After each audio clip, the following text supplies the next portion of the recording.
Kados mawon Nah, ngono kuwi. Wah niku nek ngaten niku nak riko to Pak. Mbok melih. Jane nuwun sewu nek matur ngono ki Riko. Ayo nek nek adeban ngene iki kok ora lu ya wis sakit to. Ngoten niku ya ora perasaan ngono. Nggih, jumeneng monggo. Piyatur. Rasa ke sendar apa ora? Sakit sendare engko ndak anu jeblok. Mengke rezekine lak jan oke Ayo Pak. kuwi ya. Ya. Lagune Limbung Pamungkas. Nggih, sinten ajeng-ajeng gedruk Pak? Lho niki.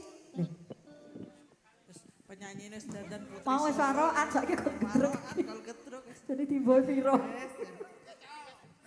Ya, lewong Mas. Direwangi kaya ngene ya yuk. Lewong. Direwangi wong ngene ados.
Malah arep dinteni ngarep masjid. Pak Suroso santai mawon wong panjenengan kahanane udan jenengan teko lenggah kono ingkang kepareng ngersakaken mundhut kundur pamit nderekaken wilujeng kundur mau wis salaman ora apa-apa. Ya. Semisal malih ingkang kepareng ngersakaken mundhut kundur pamit tebih saking raos panundung nderekaken wilujeng kundur mugi tindak panjenengan saking papan menika dumugi dalem suwang-suwang tansah manggih kawilujengan. Lanjut, Cok. Sing gedruk wis ora sabar. Satu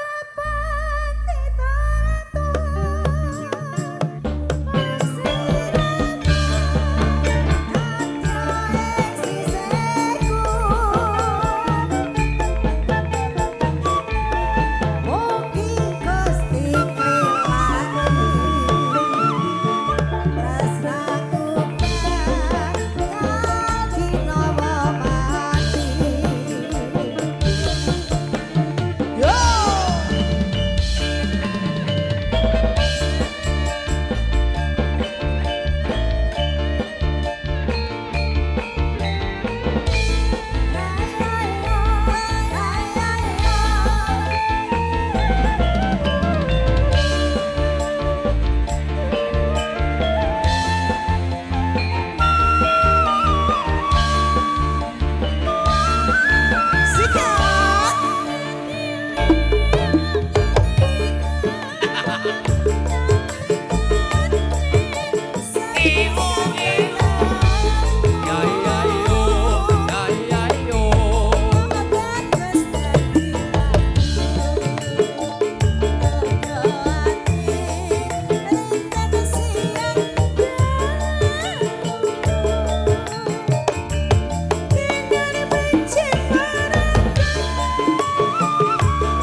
Jih sembahipun kanthi lelagon Liwung minangka lelagon ingkang pamungkas saking sawanipun para kadang Prasetya Nana Campursari ugi kula ingkang tinangkena hadiraken lumadhi